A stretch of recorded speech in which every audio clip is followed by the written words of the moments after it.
Equities are sitting at a tricky intersection today, where softer inflation data, a still hawkish Federal Reserve, and an AI-driven earnings boom are all pulling in different directions. Welcome to vTalkInsight, Equity Pulse Daily for July 16, 2026.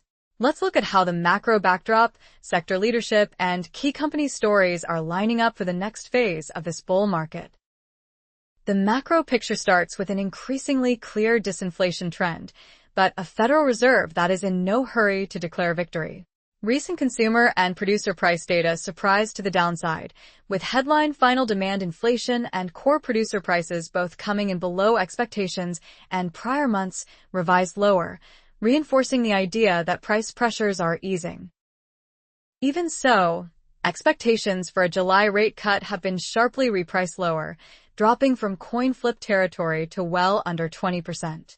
Fed officials have stressed that one benign inflation print is not enough, and that they want sustained evidence of disinflation before contemplating policy easing, which effectively anchors a higher-for-longer stance for now.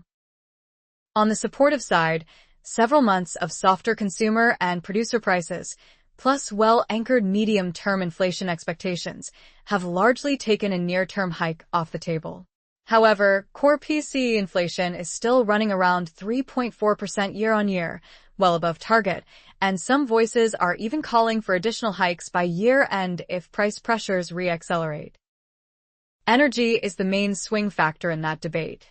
Oil has pushed higher again, with WTI around $80 and Brent near $85, helped by escalating tensions between the United States and Iran and repeated strikes near the Strait of Hormuz. Refined product markets look even tighter, with crack spreads at multi-decade highs and global inventories and strategic buffers largely drawn down, leaving the system more exposed to any new supply shock. Yet the price action in crude has been relatively contained given the headlines, and the near-dated futures curve shows little in the way of a disorderly risk premium. That signals a market that believes rerouting and alternative supplies can manage current disruptions, even as it quietly prices in higher inflation tail risks if the conflict or shipping bottlenecks intensify.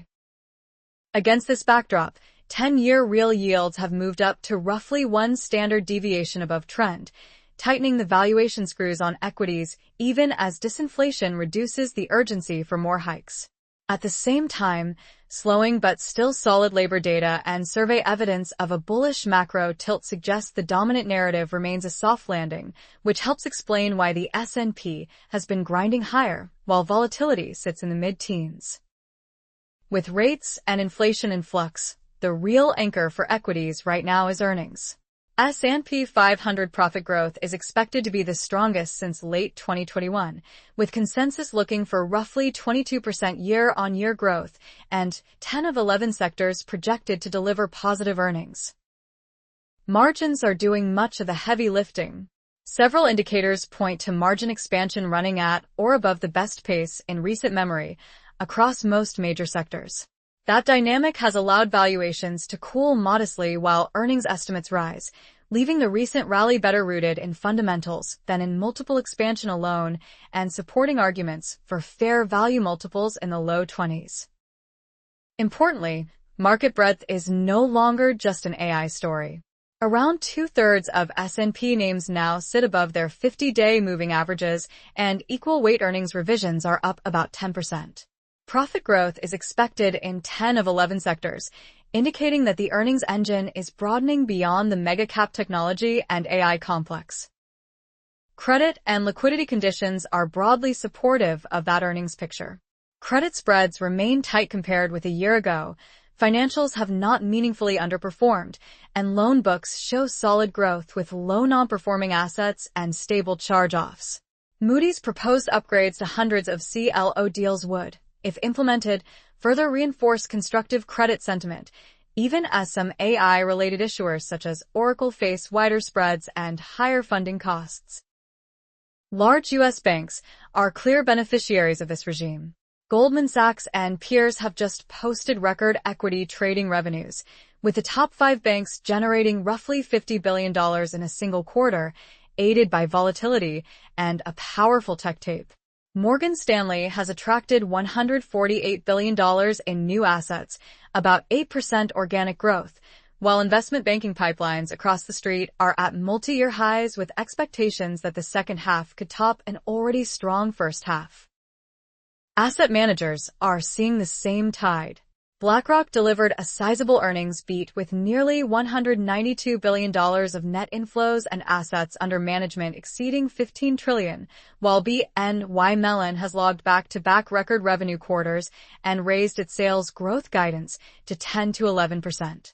The common thread is that strong liquidity, robust household wealth, and a risk-on appetite for AI and equity exposure continue to channel capital into listed markets, even as rising cost guidance at some large banks reminds investors that expense discipline remains a key swing factor for future profitability.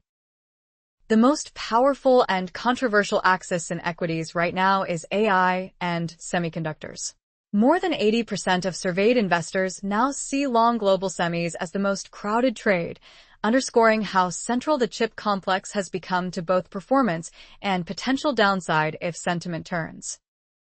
So far, the fundamentals are living up to the hype. Semiconductor sector earnings have repeatedly beaten expectations, with forward estimates for 2026 previously underestimated by around 50% and demand anchored by data centers, fiber, and networking equipment. Equipment makers such as ASML, Applied Materials, and Lam Research reportedly have 3 years of roughly 30% order visibility, an unprecedented backdrop that points to sustained investment in the manufacturing base. ASML sits at the center of that story. The company has raised its full-year sales forecast for the second time this year, comfortably above even the most optimistic guidance, and its shares jumped more than 7% on the news. Management is planning to expand capacity by about 30% next year and is considering further increases into 2028, supported by long-term customer agreements and AI-driven demand for its most advanced EUV tools. Memory is another key pressure point. Demand for memory and compute is outstripping supply, driving sharp price increases that many expect to persist into 2029 or even 2030, with Samsung, SK hynix, and Micron facing historically high capital spending needs. Korean equities have been outperforming in Asia, led by a surge in SK hynix, as investors look for alternatives in the AI memory trade and anticipate a narrowing of the valuation gap with Micron, even though valuation metrics remain demanding. Geopolitics also shapes the chip narrative. Defense-related semiconductor names like TSMC, Analog Devices, MACOM, and Monolithic Power stand to benefit from rising global defense budgets and multi-year weapons procurement cycles. At the same time, Middle East tensions and potential disruptions to key inputs, such as helium and energy supply, represent clear downside risks for the sector if logistics or production are knocked offline. Under the surface, the AI build-out is creating meaningful winners and losers within technology. Enterprise IT budgets are being stretched as companies spend more than expected on AI tokens and infrastructure, while overall IT capital expenditure is growing only about 4% year-on-year, even as component costs jump roughly 25%. That squeeze is encouraging a shift of spending toward hardware and cybersecurity and away from some traditional software projects and infrastructure upgrades. This rotation is visible in equity performance. Software stocks have lagged recently, with channel checks from resellers pointing to softer trends since April and investors unsure when capital will rotate back into the group. By contrast, cybersecurity remains a top spending priority, with firms such as Microsoft and ServiceNow cited as beneficiaries as banks and large enterprises respond to new AI-related security concerns. Regulatory and infrastructure constraints are another emergent theme.